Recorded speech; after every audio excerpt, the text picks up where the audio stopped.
I ended my 10-part documentary about the fall of the Cabal with a promise. A promise to dive deeper into the story behind the darkness in this world we live in. What happened? How did we get to this point? Who is the Cabal? And what is their exact agenda? Are you ready to go further down the rabbit hole? Well, fasten your seatbelts, for this is going to be one heck of a ride. Those who rule the world, those truly in command, are referred to as the Illuminati or Cabal. Not many people are aware of their presence, let alone their identity. We have grown to believe that our countries are ruled by presidents, by kings and queens and governments. But the truth is, these are mere puppets on a string. Who pull the strings? This small yet mysterious and elusive group that forms shadow governments and who play the world and all of humanity like gods playing chess. Is the Cabal for real? Or is it just a myth, blown out of proportion by conspiracy theorists looking for a common enemy? The Cabal is very real. The evidence can be found throughout history, abundantly. This story covers thousands of years. It is crucial information to understand the modern-day Cabal and the evil we are dealing with. Not only that, it is the only way I can possibly reveal to you the best-kept and most shocking secret in the history of mankind. Let's go all the way back in history to the most ancient civilization on Earth, Sumer. Ancient Sumer, 7 millennia ago. What we know stems back from the early writings on clay tablets, written down in cuneiform script. The Sumerian civilization was a highly developed and advanced society with grand cities, temples and pyramids. Archaeological findings tell us the cities had amazing mosaics, elaborate streets, housing blocks, indoor plumbing, toilets with water flushing systems, and much more. The Temple of Inanna at the ancient city of Uruk still baffles us today with its splendor, its vibrant colors and depictions of strange animal creatures. Inanna was the ancient Sumerian goddess associated with love, beauty, sex, war, and political power. She was later worshipped by the Akkadians, Babylonians, and Assyrians under the name of Ishtar or Asherah.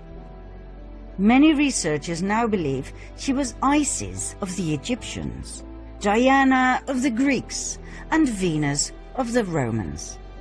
She was the consort of Baal, the deity who demanded child sacrifice.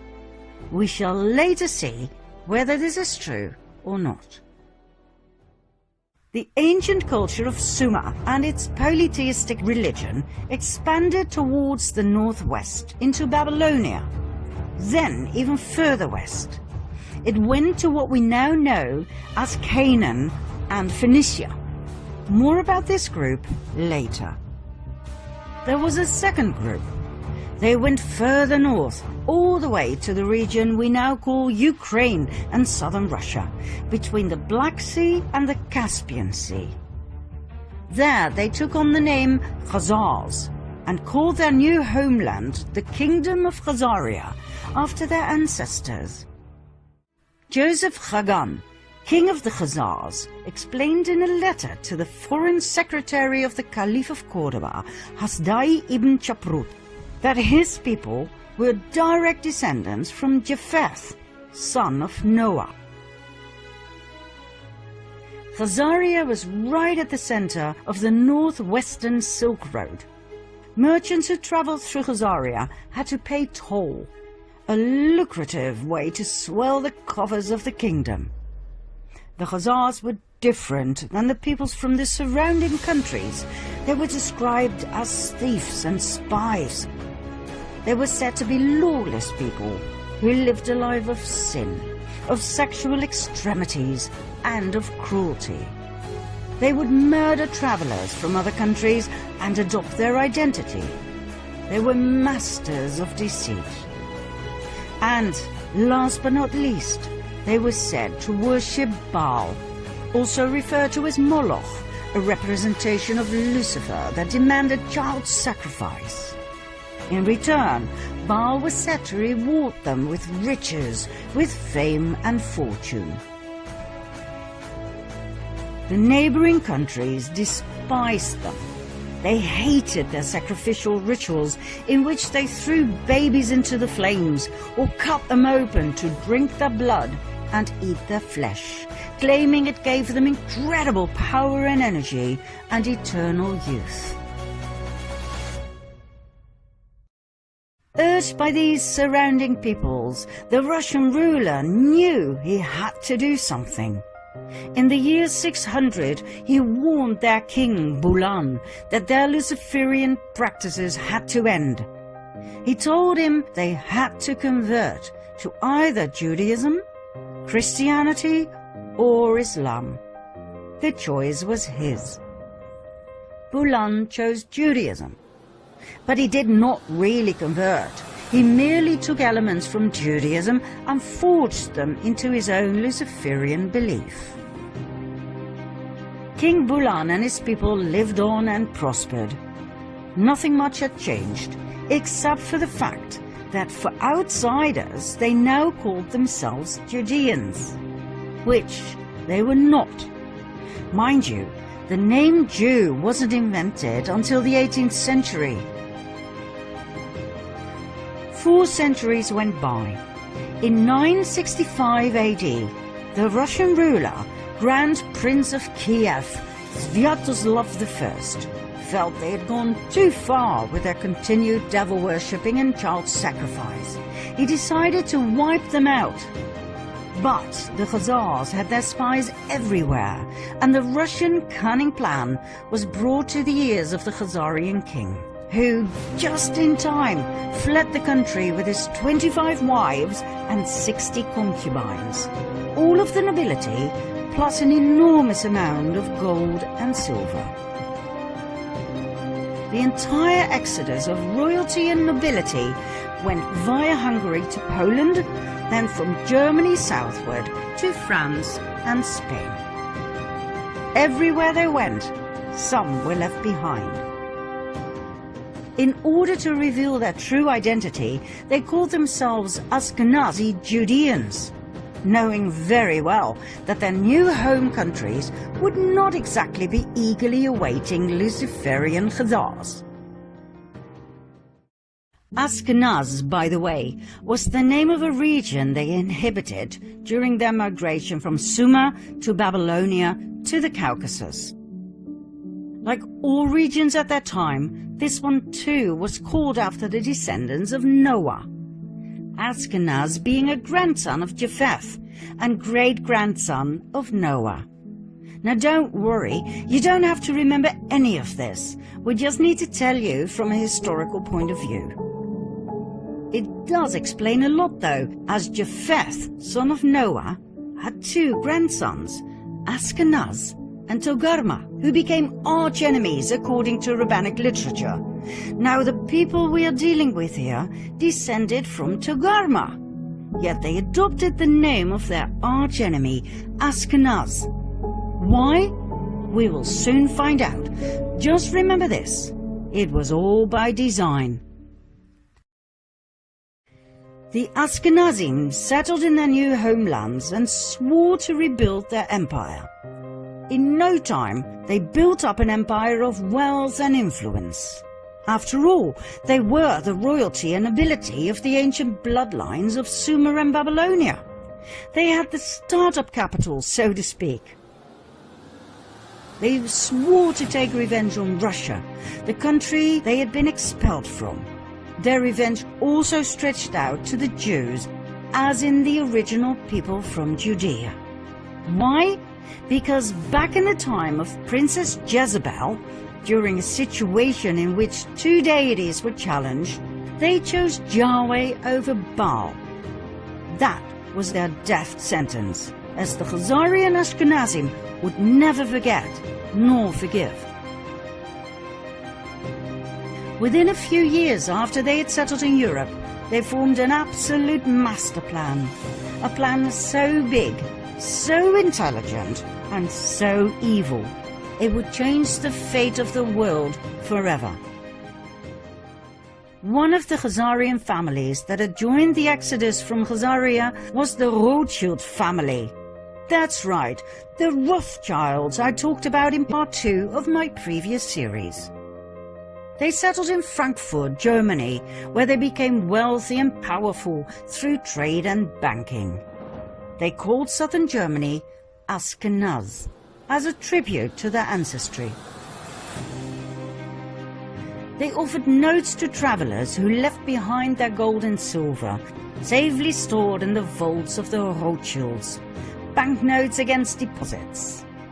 This way they collected an unprecedented amount of riches that, combined with the interest they received, were further used to extend their wealth and thus their power.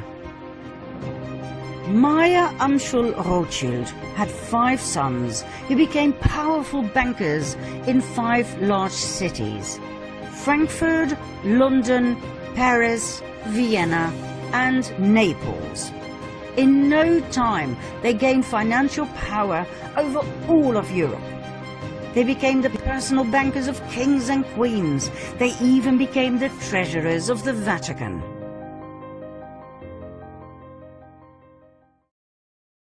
Before we continue with an event in the 18th century that has been deliberately erased from our history books, we have to pause this storyline and go back to the early Middle Ages for a second storyline. The two will meet during this 18th century event.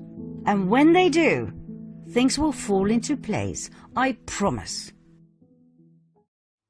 We'll start in the age of the Crusades.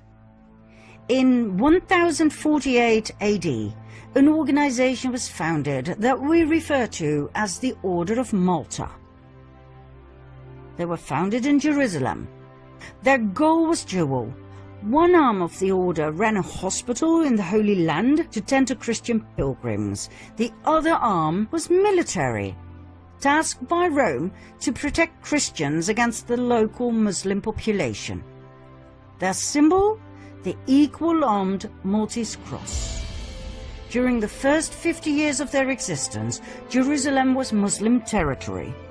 The amount of Christian pilgrims who went to Jerusalem was limited, even by Islamic law. In 1096 AD, the first of 9 wars broke out. It became known as the First Crusade.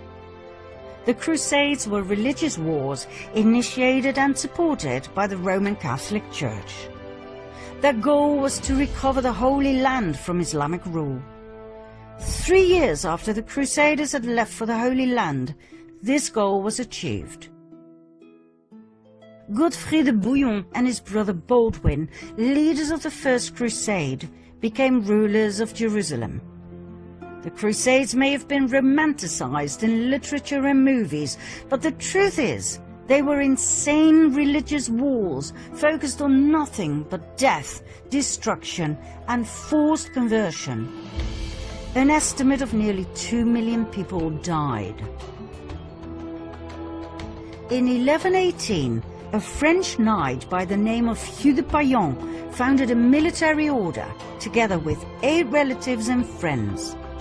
They called the order the Poor Knights of the Temple of King Solomon, later known as the Knights Templar. This order sprang forth from a secret society called the Prieuré de Sion, the Priory of Zion, an order that, by the way, is still alive and active today. With the support of the King of Jerusalem, the Knights Templar set up headquarters on the sacred Temple Mount. Their official goal was to protect pilgrims on their way from Europe to Jerusalem. In and of itself, this is fascinating. 9 knights were officially appointed to protect Christian pilgrims over a distance of 4,000 to 5,000 kilometers. God only knows how they did it. Their not-so-official goal was to rebuild the Temple of Solomon that had been destroyed in 586 BC by the king of Babylon, Nebuchadnezzar. Why this was so important to them, we will show later on. In 1129, the Order of the Knights Templar received the official support of the Roman Catholic Church. The order grew abundantly and donations came pouring in from all over Europe. The Knights adopted a code of conduct in which they swore unfailing obedience to the Master. According to researchers, the principle of obedience made the Knights Templar lethal.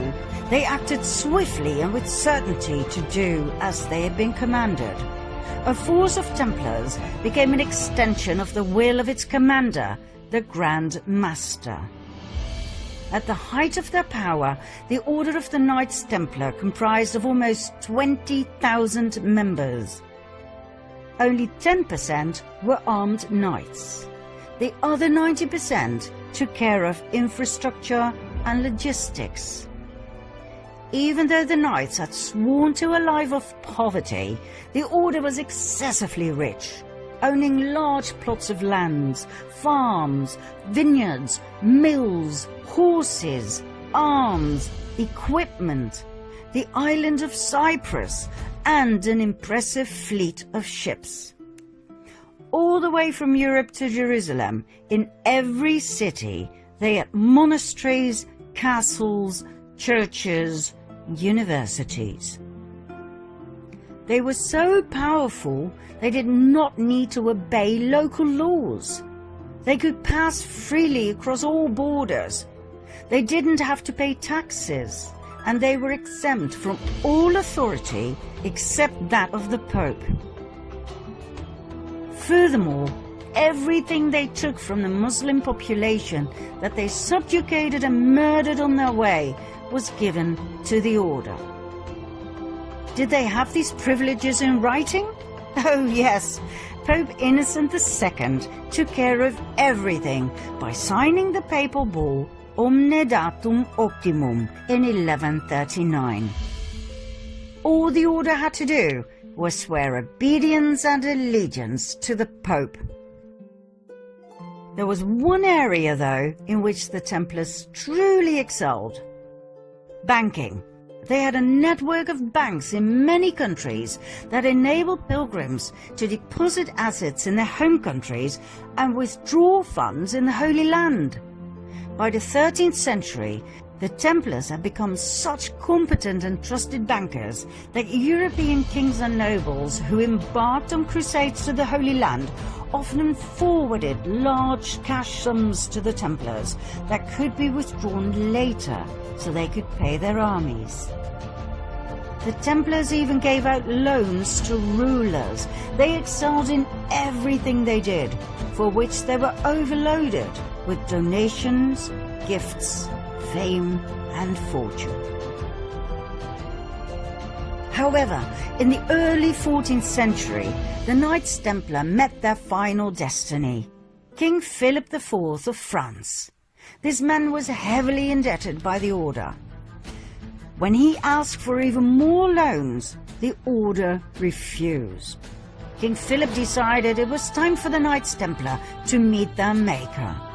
On Friday the 13th of October 1307, a multitude of knights were arrested, including their Grand Master, Jacques de Molay. After years of imprisonment, he and many others were burned at the stake.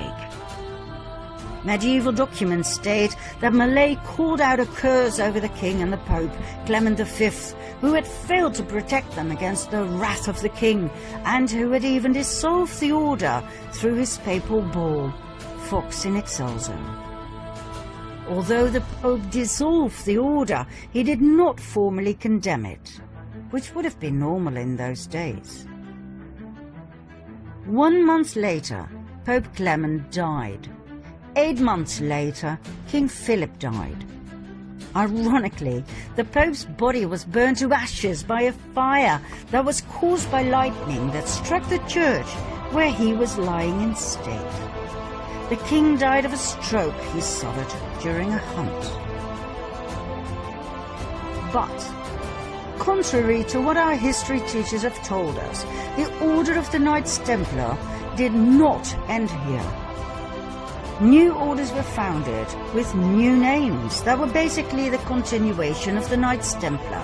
Think Military Order of Christ in Portugal, Supreme Order of Christ in Italy, and so on and so forth. In every European country, the Knights Templar simply lived on the way they had, as if nothing much had changed. Only the order names had. The Order of the Rosicrucians appeared, founded by Christian Rosenkreuz, a German aristocrat. Was it connected to the Knights Templar? Absolutely. The sign of the equal-armed cross of the Knights Templar was combined with a rose. It can be found in medieval churches across France, Spain and Portugal. Yet another secret order was founded in 1534. 2 centuries, 2 decades and 2 years after the official dissolution of the Order of the Knights Templar, the Jesuit Order. The Jesuit Order was a Catholic religious order founded in Paris. Make no mistake though, the Jesuit Order was not an order of pious monks worshipping Jesus from within the walls of their safe monasteries. It was a military order of extremists who had sworn an oath of absolute submission and obedience to the Pope and to their superior general. Let's have a look at their initiation oath. I declare that I have no opinion or will of myself, but without hesitation I will obey every command I receive from my superiors in the Pope's and Jesus Christ's militia. I promise further and declare that when the opportunity arises, I will conduct a ruthless war, secretly or publicly, against all heretics, Protestants and liberals, as I am instructed to do, to exterminate and destroy them of the whole earth, and that I will not spare age, sex or class, and that I will hang up, burn, boil, cook, peel, strangle, and bury these shameful heretics, rip the stomachs and wombs of their wives, and crush the heads of their children against the wall, for the purpose to destroy their horrible race forever. If this cannot be done openly, I will secretly administer the cup with poison, the strangling rope, the steel of the dagger, or the leaden bullet, regardless of the honor, rank, dignity, or authority of the person or persons, as I will at any time be instructed by an agent of the Pope or superior of the Brotherhood of the Holy Faith of the Order of Jesuits. In confirmation of which I hereby dedicate my life, my soul, and all of my corporal powers, and with this dagger which I now receive, I will subscribe my name written in my own blood, in testimony thereof. And should I prove false or weaken in my determination, may my brethren and fellow soldiers of the militia of the Pope cut off my hands and my feet, and my throat from ear to ear, my belly opened, and sulphur burned therein, with all the punishment that can be inflicted upon me on earth, and my soul be tortured by demons in an eternal hell forever. Not exactly what you would expect from an order of Jesus, right? Mind you, when we refer to the Jesuit order in relationship to the Cabal, we are not talking about the lower segments of the order. I personally know of Jesuit priests who are wonderful human beings and who've brought a lot of beauty and wisdom into this world. What we're referring to here is the top of the pyramid, the absolute elite of the order, better known as the Jesuit Council. Documents from the Golden Age show us that the Jesuit order grew into an extremely powerful group of men. Their influence went far beyond the religious world. It stretched all the way into the secular. They infiltrated the old Masonic lodges. The Masons were skilled tradesmen in the construction trade. They worked with their hands. They worked hard, physical labor. The infiltrated Jesuits were allowed to join because of their contributions in the area of architecture, science and arts. They were called the Free and Accepted Masons, hence the name Freemasons. The Freemasons were wealthy men with a special knowledge of architecture. It is known that they were especially interested in the Temple of Solomon, just like the Knights Templar. Furthermore, they were focused on the preservation of esoteric knowledge, for instance about the Kabbalah. The fascination with the Temple of Solomon is not the only link between the Freemasons and the Knights Templar. Even today, the York Rite administers 3 orders of Masonry, one of which is the Knights Templar. The Knights Templar of the York Rite is a military branch of the Freemasons, just like the medieval order of the Knights Templar. They both have the symbol of the equal-armed Red Cross. So, in short, the Freemasons were a highly secretive group of powerful Jesuits who had infiltrated the countless Masonic lodges across the world.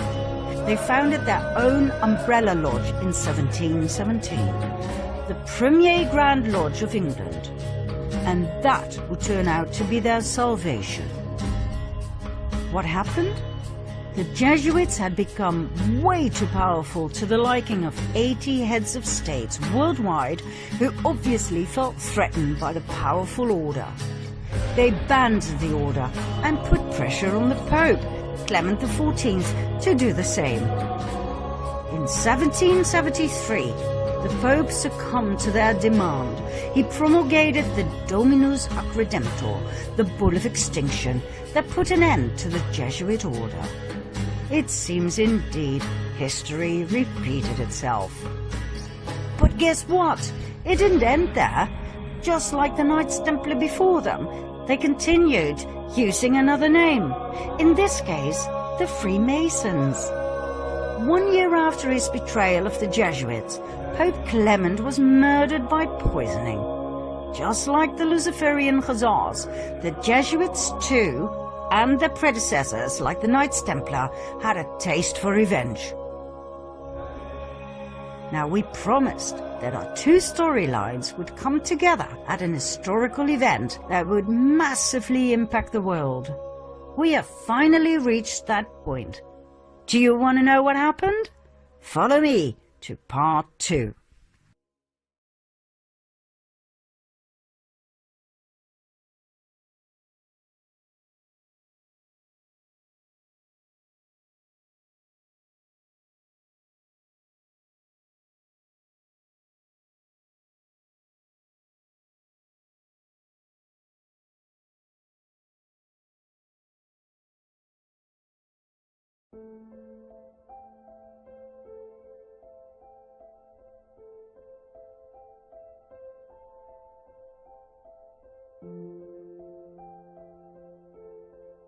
You might ask yourself why the orders we showed in part 1 are so important for our fall of the Cabal.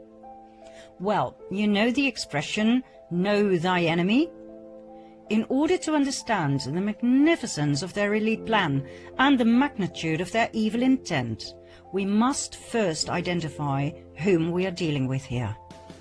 There is so much misinformation going around, not only on the internet, but also in our history books. That, by the way, were never written by neutral observers, but always by the winners. If you don't understand where the Cabal comes from, how far back they go in history, if you don't know how we were led to believe that all of these orders and movements were separate entities that came and went in history, independently and rather harmlessly, then you will most certainly not understand nor believe the true identity of the Cabal. You will miss the fact that we find ourselves at the final stage of their master plan. And if you don't fully comprehend in which danger we find ourselves, you will not know what to do at the moment suprême.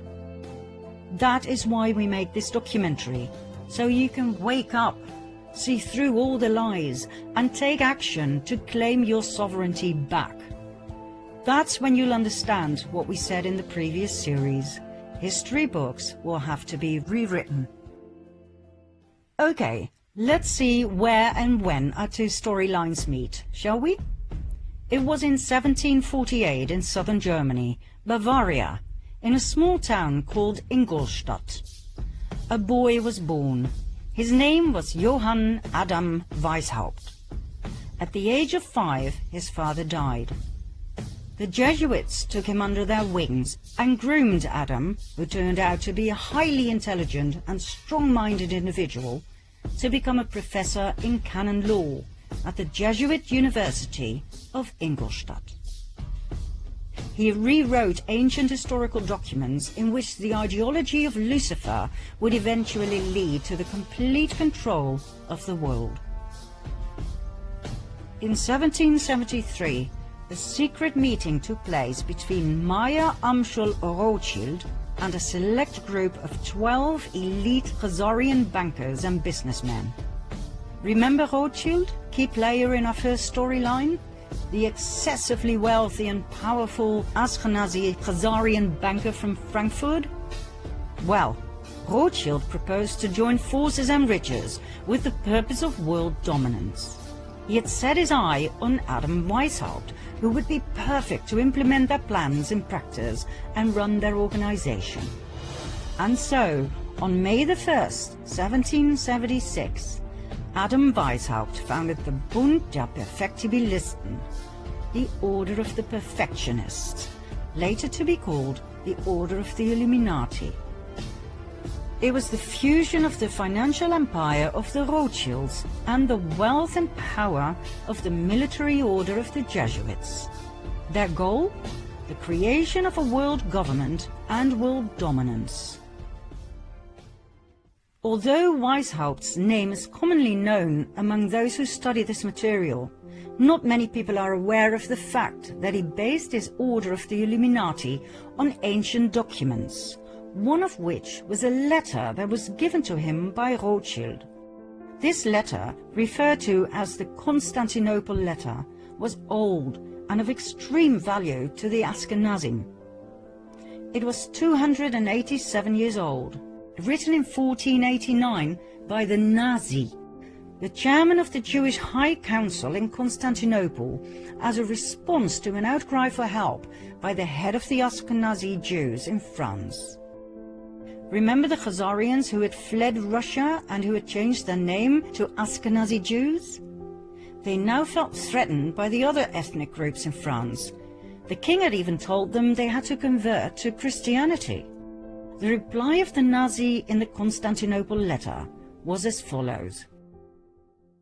As for what you say that the King of France obliges you to become Christians, do it, since you cannot do otherwise, but let the law of Moses be kept in your hearts. As for what you say about the demand to despoil you of your goods, make your sons merchants, that little by little they may despoil the Christians of theirs. As for what you say about their making attempts on your lives, make your sons doctors and apothecaries, that they may take away Christian lives. As for what you say about their destroying your synagogues, make your sons canons and clerics, in order that they may destroy their churches. As for the many other vexations you complain of, arrange that your sons become advocates and lawyers, and see that they always mix themselves up with the affairs of state, in order that by putting Christians under your yoke, you may dominate the world and be avenged on them. Do not swerve from this order we give you, for you will find by experience that humiliated as you are now, you will reach the actuality of power. In other words, they were told to fake a make-believe conversion and to infiltrate every aspect of society: commerce, medicine, religion, and legislation, with the sole purpose of revenge and destruction. How Khazarian. Adam Weishaupt founded the Order of the Illuminati in 1776, financed by the Rothschilds, based on this letter, that, by the way, was based on an even older document, more about which in part 4. 1 year later, in 1777, Weishaupt joined the Grand Orient Masonic Lodge. He made over 2,000 Jesuits head of the many lodges across the world, thus establishing a massive empire of power, in which the Jesuit order was the spider in the web. Weishaupt then officially left the Jesuit order, so that no suspicion would ever be drawn to the involvement of the Roman Catholic Church and the Jesuit Council in the illustrious plans of the Illuminati. The Rothschilds used their riches to finance wars, as they had found out that by financing both sides of each and every war, they would always win financially. They knew no scruples, no mercy. The alliance of the Luciferian Khazars and the Jesuit order had only just begun. Their goals? Personal gain, wealth and power. The submission of the royal families. The annihilation of the infidels. Protestants, Calvinists, atheists, Muslims, Jews, in other words, the destruction of all religions except the Roman Catholic faith. The destruction of all governments, world dominance of the Pope, and revenge. Revenge on each and every one who had ever betrayed them. Revenge on Russia, first and foremost, the country that had expelled the Khazars. But not only that. Remember the vengeance of the Jesuits on the Pope, who had betrayed them? Well, they weren't done just yet. For the European kings of France, Spain, England, Austria, and so on, who had banned the Jesuit order, were about to have a taste of their wrath. The first pawn the Illuminati alliance put forward was Napoleon Bonaparte. The fact that the French Revolution was indeed orchestrated by elite secret societies was documented and proven by the French Jesuit Augustin Barruel. He wrote an influential account in which he focused in particular on Adam Weishaupt, founder of the Order of the Illuminati. According to Barruel, the French Revolution was orchestrated by Freemasons and philosophers like Voltaire and Montesquieu. We'll get back to Barruel in a later stage, so remember his name. Napoleon's advisor was a Jesuit, Emmanuel Sillet. He advised Napoleon on where to go and what to do. In today's language, we would call Sillet his handler. According to many historians and researchers, the Jesuits were the ones who orchestrated and directed the French Revolution and the outcome. Napoleon was a Masonic Grand Master.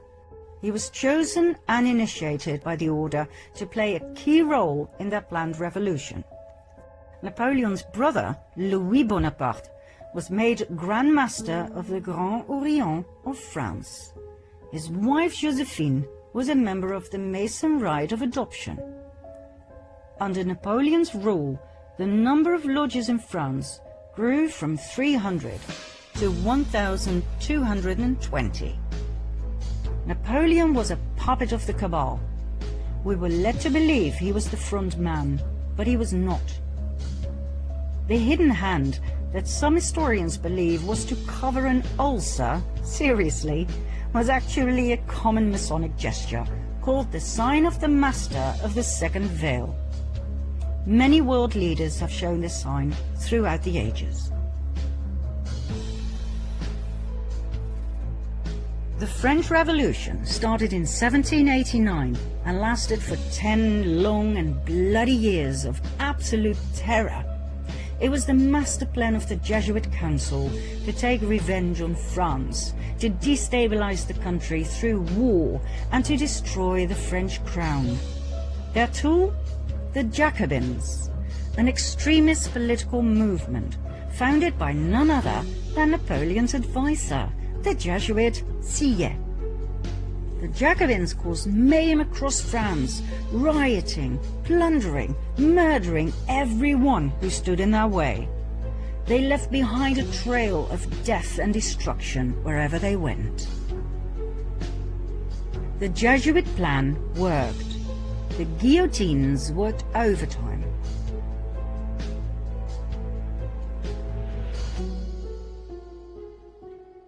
The Jesuit order is the most dangerous of all orders. It has caused more harm than all other orders. The doctrine of the Jesuits entails that their supreme general is the sovereign of sovereigns and master of the world. After the French Revolution had ended, the Napoleonic Wars started.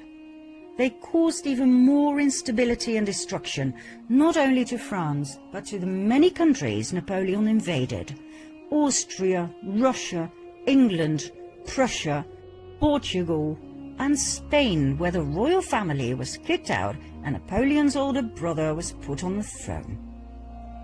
Each and every country that had once banned the Jesuit order and the Khazarian Ashkenazi Jews was now in ruins. This was one of the order's most dominant passions: revenge.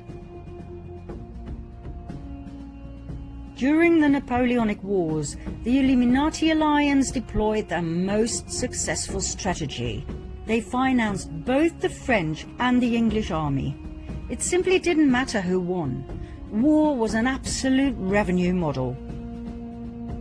It was the Duke of Wellington who fought Napoleon and who defeated him at the Battle of Waterloo in 1815. Nathan Rothschild, a brilliant and ruthless businessman, had his spies at Waterloo, and he had a private courier system, as he knew that fast communication was vital in business. When it was clear that Napoleon had been defeated, the message was immediately sent to Rothschild, who received the news 2 days prior to anyone else.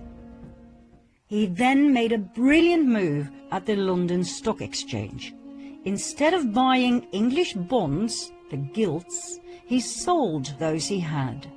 The other traders noticed and drew the erroneous conclusion that Napoleon must have won the war. They immediately sold their bonds as well, causing the gilt price to drop dramatically. That was the moment Rothschild made his move. He bought all the gilts he could lay his hands on at a very low price. By the time the others had noticed and frantically started buying again, Nathan Rothschild was excessively rich. The King of England, George III, was now heavily indebted to Nathan Rothschild, who had financed his wars. Not only had the king to pay back his debts, he had to pay interest on top of it. He was now in the pocket of the Rothschilds. I care not what puppet is placed on the throne of England to rule the empire. The man who controls Britain's money supply controls the British Empire, and I control the money supply. Next, 1914. The Illuminati alliance, that we shall refer to as the Cabal from now on, simply because it's short and to the point, caused World War I, a war initially solely between Austro-Hungary, a dual empire of Austria and Hungary on the one side, and Serbia on the other. What happened? The ruler of Austro-Hungary, Emperor Franz Joseph I, had no successor to the throne, as his only son had committed suicide. His nephew, Franz Ferdinand, became heir to the throne. But his ideas about politics were very different from his uncle's. Franz Ferdinand wanted to decentralize. He wanted autonomy for the various ethnic groups. He wanted to incorporate Serbia into the Dual Empire as a political entity equal to Hungary and Austria. He was a thorn in the eye of his uncle, the Emperor. Although raised in the Jesuit image of his father and uncle, he had a mind of his own. He refused to adopt his uncle's political vision, and he married the woman he loved, which was so not done within the elite. At the time of extreme internal unrest, the Emperor sent his nephew to the border with Serbia, where he and his wife Sophie were murdered.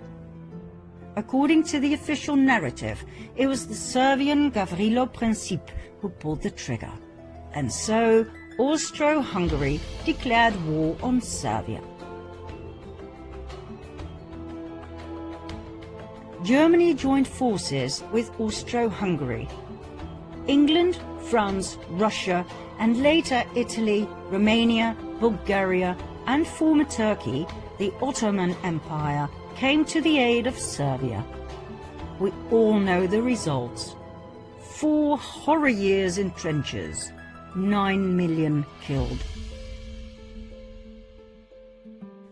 Germany was in ruins, and that was precisely what the Jesuits had aimed for, as Germany was mostly Protestant.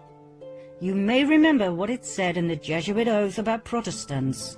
They would do absolutely anything to destroy their horrible race forever. Some historians may question or even deny the Jesuit background of the rulers of Austro-Hungary, which is odd, as they were prominent members of several Jesuit suborders, such as the Supreme Order of Christ.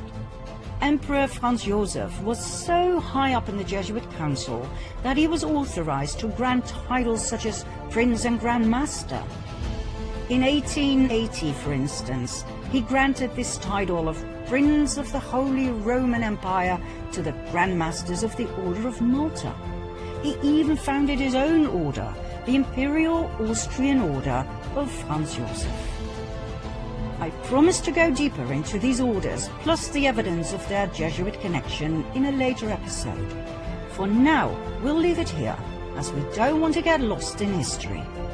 After all, we still have to cover the Russian Revolution and World War II, in a way it wasn't brought to you in school, I promise.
Next, or rather simultaneously, it was time for the Cabal to take revenge on Russia, once again.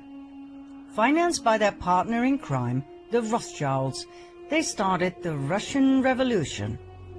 Their pawn and frontman, Lenin. His real name, Vladimir Ilyich Ulyanov. Every historian will agree on the fact that Lenin was heavily influenced by Karl Marx, the founder of communism. But Marx wasn't Russian, he was German. Lenin was Russian, but as he spent many years in exile in Finland, Switzerland, England and Germany, he had become almost a stranger to Russia at the time the first part of the Russian Revolution broke out in February 1917. He was completely westernized. Marx had inspired him massively with his 1848 pamphlet, The Communist Manifesto.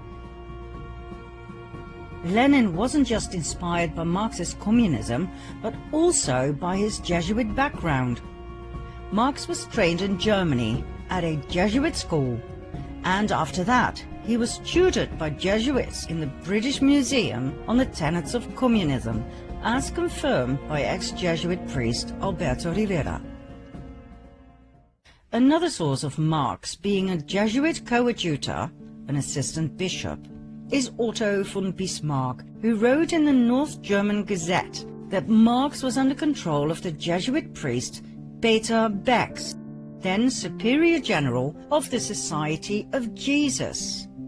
And there was more Jesuit influence on Lenin. His right-hand man, Felix Dzerzhinsky, who was the head of the Soviet secret police, was a great admirer of the Jesuits. Furthermore, Lenin formally readmitted the Jesuits into Russia in 1922, which is rather strange, as religion was prohibited at that time within communism. But then again, was it strange? The origin of communism lies in the Jesuit ideology, as confirmed by many historians. The Jesuits in the 17th and 18th centuries perfected the first system of communist governance in their reductions in Paraguay. In the New Advent Catholic Encyclopedia, it reads, on the conditions of property, the economic basis was a sort of communism. The land and all that stood upon it was the property of the community. The land was apportioned among the caciques, who allotted it to the families under them. Agricultural instruments and cattle were loaned from the common supply. No one was permitted to sell his plot of land or his house. Very communist indeed. We will see later on in this documentary that even the term social justice was invented by the Jesuits. The first man to name it and write about it was the Jesuit Luigi Tabarelli d'Azeglio. Lenin was a Jesuit puppet who was pushed forward by the cabal to destabilize and destroy the country. He hated Russia and the Russians. Some of his most famous quotes are, "I spit on Russia. While the state exists, there can be no freedom. When there is freedom, there will be no state." And, "May 90% of the Russians die, and let the other 10% live under communism." The Russian Revolution was a Jesuit attack on the country. Their motive? Revenge. Their pawn? Lenin. Their tool? The Bolshevists. They were the equivalent of the Jacobins during the French Revolution. Millions of people died in Russia between 1917 and 1923, the year in which the Russian Revolution ended with the Bolshevist founding of the Soviet Union. Now, before we move on to World War II, where we will share with you a discovery that, quite frankly, knocked us off our feet, so keep watching, we will first take a look at a chain of events in the US. Maybe you remember from part 2 of the previous series that in 1913 the US Federal Reserve Bank was founded, the mother of all banks, owned by several cabal families, among which the Rothschilds. Remember what happened to the 3 wealthiest and most influential opponents of the Fed? They conveniently died when the Titanic sank. Less than a year later, the Fed was a done deal. In the US at that time, about 21,000 banks did not yet fall under the jurisdiction of the Fed. That was, and still is, an absolute lethal thing to do. One might as well commit suicide, as history has proven over and over again, worldwide. In 1914, World War I started, 1 year after the establishment of the Federal Reserve. Between 1914 and 1919, the Fed doubled the money supply, causing a nationwide increase in lending. In 1920, it shrank the money supply, and 5,500 competitor banks went bankrupt. They were bought by the Fed for next to nothing. Between 1921 and 1929, the Fed increased the money supply again. Loans were everywhere. But on October 23, 1929, 2.6 million shares were sold in a frenzy. By whom? Not that hard to guess. The next day, on October 24 at 9 a.m., Wall Street was closed, and the moneymakers who had gathered outside slowly started to realize in a state of shock what had happened. Loans were called in. Investors were forced to sell their shares. This event became known in history as the Wall Street crash.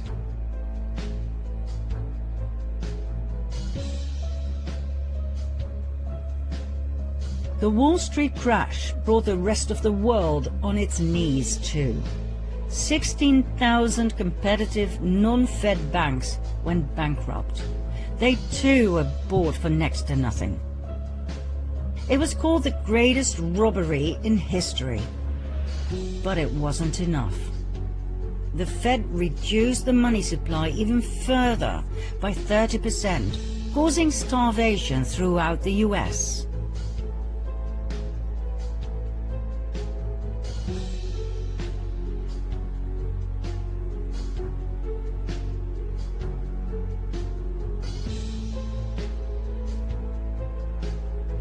The Rothschilds had done what they had successfully been doing since the French Revolution, manipulating the stock market at the expense of the people to further increase their wealth and power.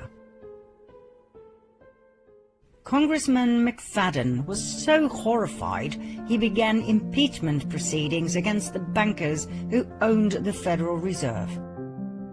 Like I said, he might as well have committed suicide straight away.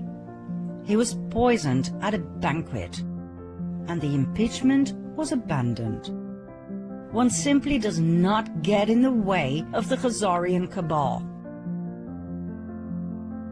4 years after the Wall Street crash in 1933, on the pretext of getting out of the Depression, the banks persuaded the government to carry out a national gold seizure on penalty of imprisonment for 10 years.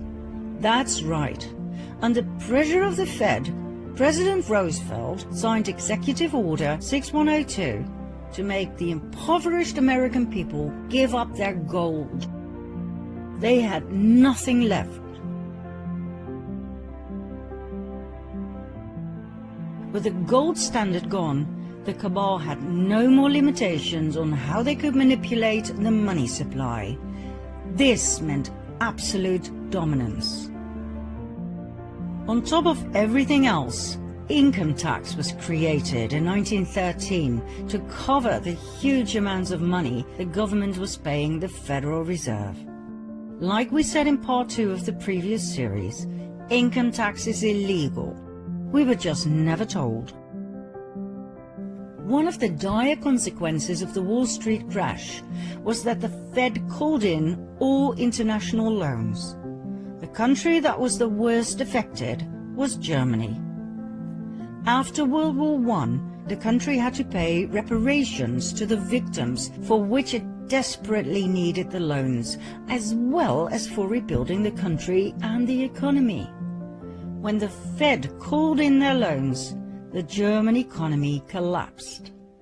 The country dived into a deep depression. That same winter, about 2 million people were unemployed. Less than 3 years later, that number had tripled, meaning a staggering unemployment rate of 40%. The government's expenses to support these people went through the roof. the Chancellor cancelled unemployment support in a desperate move, which made things even worse. More chancellors came and went.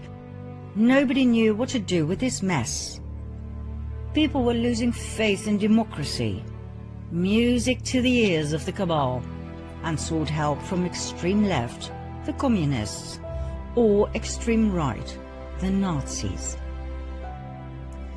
In January 1933, Hitler became Chancellor of Germany. Although he had a majority of seats in Parliament, he did not have the absolute power he desired. Conveniently, only 4 weeks later, the Reichstag, home of the German Parliament in Berlin, was set on fire, allegedly by communists. Hitler used the event to persuade President Hindenburg to pass an emergency act restricting personal liberty. The act abolished freedom of speech, assembly, privacy, and the press. It abolished the right to own property and the right to trial before imprisonment. It legalized phone tapping and interception of correspondence. The decree was used as the legal basis for the imprisonment of anyone considered to be opponents of the Nazis. People could be imprisoned for any or no reason. That night, around 4,000 people were arrested, imprisoned and tortured by the SA. Hitler was now able to imprison communist leaders, so his main opponent during the elections, the Communist Party, fell apart. Hitler's SA intimidated the rest of the opposition, after which he pushed through the Enabling Act that enabled him to make laws without the parliament's consent for the next 4 years. This gave Hitler absolute power. He then banned all political parties. Only the Nazi Party was allowed to exist. The final obstruction to absolute dictatorship was dealt with on June 30, 1934, called the Night of the Long Knives, when 400 SA members who were making demands were slaughtered by Hitler's SS. 1.5 months later, Hitler was in absolute control of Germany. He had become the Führer, meaning he was president, chancellor, and head of the army. Members of the armed forces had to swear a personal oath of allegiance, not to Germany, but to Hitler, which is so Jesuit. Remember the oath of absolute subservience and obedience to the Supreme General? Who was Hitler, really? Hitler came from an interesting family. His mother was Clara Pölzl. His father was Alois Hitler. Alois's mother is where things get really interesting. Her name was Maria Anna Schicklgruber. She was a simple peasant girl from a village called Strons near Dollersheim. At the age of 42, still being single, she gave birth to Alois.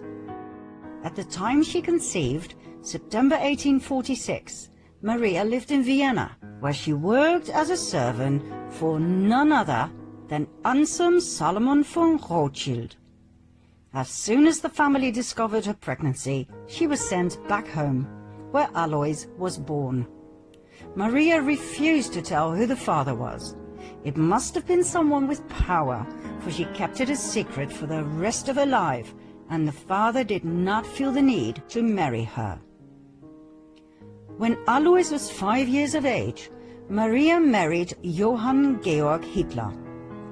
Even though many researchers believe he must have been Alois's biological father, he never acknowledged the boy as his own. It wasn't until Alois was 40 years old when he suddenly changed his surname from Schicklgruber to Hitler. Why wait so long if he was truly Hitler's son? That doesn't make sense at all. Alois married Clara Pölzl. It was his third marriage.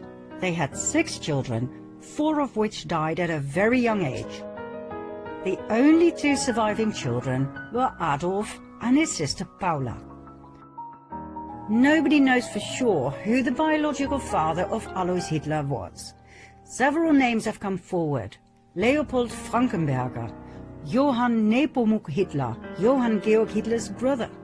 But we found no real evidence for any of the above.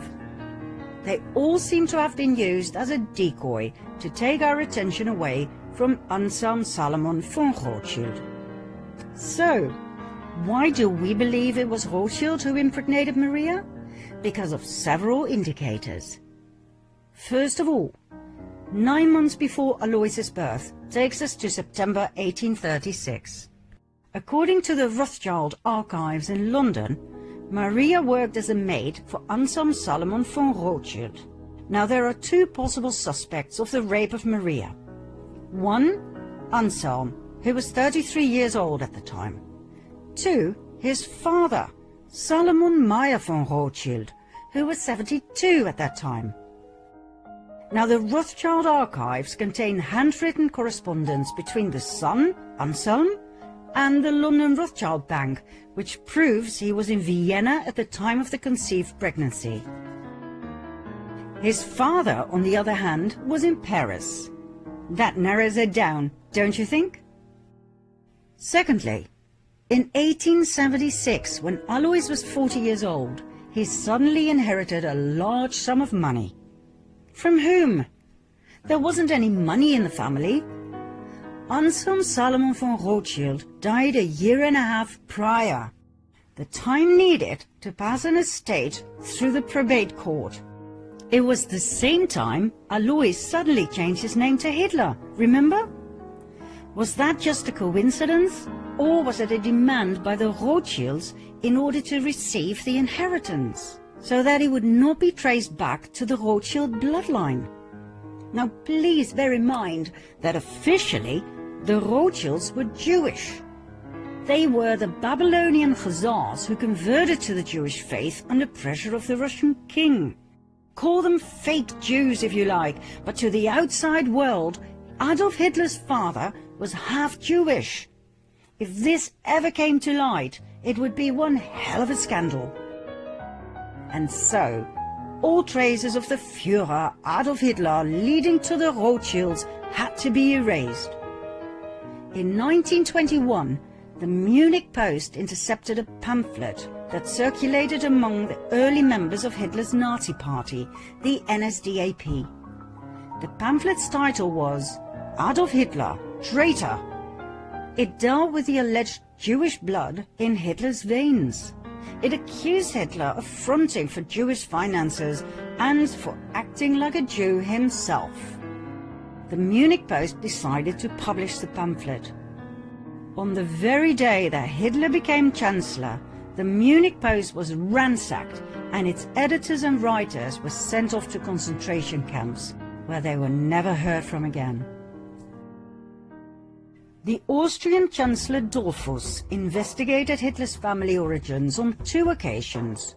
The first investigation, published in 1932, determined that Hitler's father was illegitimate, born to a 42-year-old unmarried woman and an unknown father. The second investigation determined that Hitler's mother was employed as a domestic servant in the residence of Baron Rothschild of Vienna. Shortly after, Hitler ordered the assassination of Dollfuss in 1934.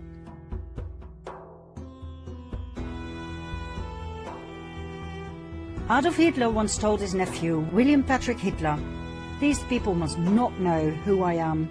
You must not know where I come from and which family I'm from."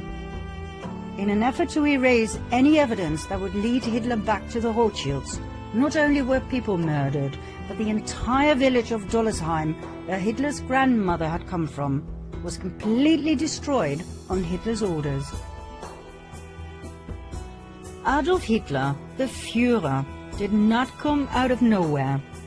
We believe he was a Rothschild, maybe an illegitimate one, but still. We saw in the previous series, in part 5, how the illegitimate James Alefantis Rothschild was pushed forward by the family to play a very important part in the US elite under Pizzagate. Well, Adolf Hitler too was pushed forward the same way to influence the outcome of yet another cabal war. Hitler was a great admirer of the founder of the Jesuits, Ignatius of Loyola. He said, "I learned much from the order of the Jesuits. Until now, there has never been anything more grandiose on the earth than the hierarchical organization of the Catholic Church. I transferred much of this organization into my own party." Hitler called Heinrich Himmler, the inventor and organizer of the Holocaust, the Reichsführer of the SS, and compared him to Ignatius of Loyola.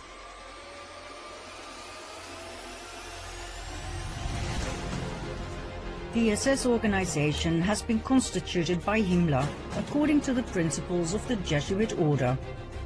The regulations and the spiritual exercises prescribed by Ignatius of Loyola were the model Himmler tried to copy exactly.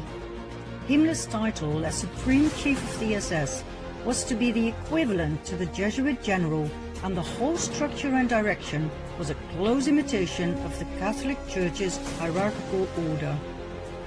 Absolute obedience was the supreme rule. Every order had to be executed without comment. Hitler presented himself as the solution to all problems. He offered jobs in the war and weapon industry. He got rid of everyone he blamed for Germany's problems.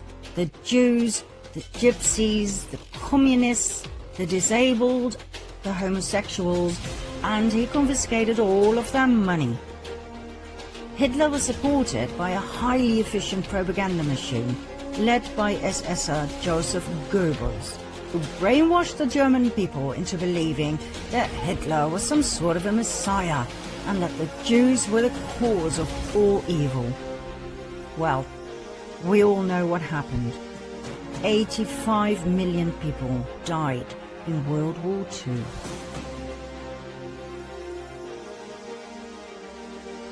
But the cabal wasn't done just yet.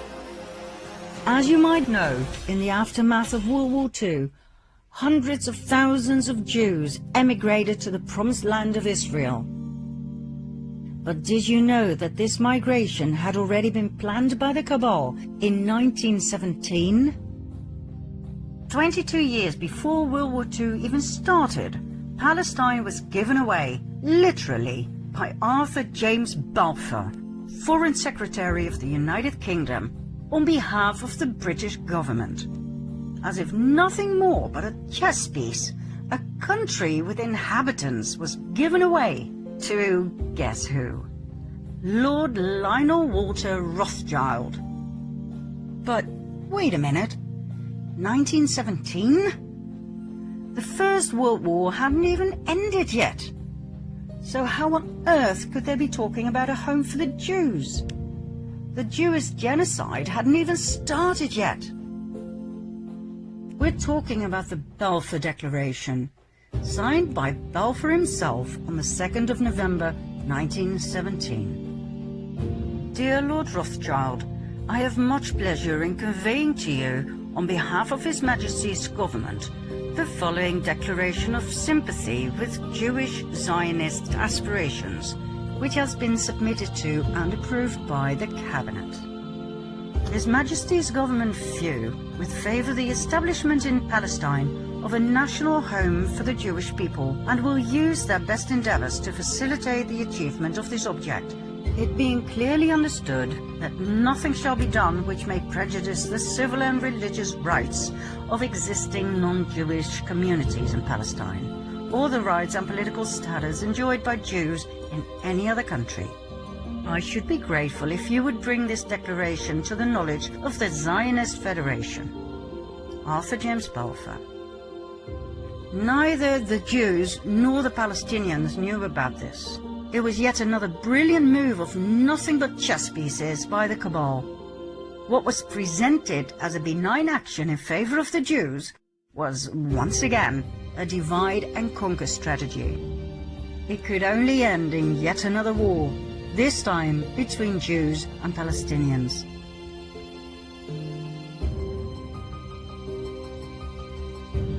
The Jewish people were willingly and knowingly murdered 22 years after the Balfour Declaration was signed. Why? Because the Rothschilds and the other cabal families had but one focus: Jerusalem. It's not by chance that so many family members have Solomon in their name. The Temple of Solomon, Temple Mount, and therefore the land of Israel was their main priority. We will soon tell you why and expose their deepest and darkest secret. For now, millions of Jewish people were sacrificed in order to get there.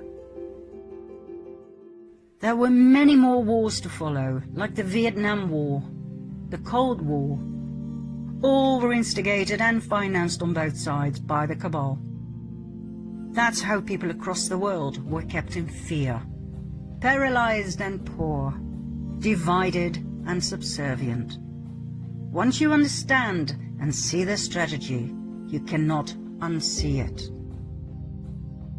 But the worst was yet to come, for times were changing and the cabal adapted their strategy as time went along.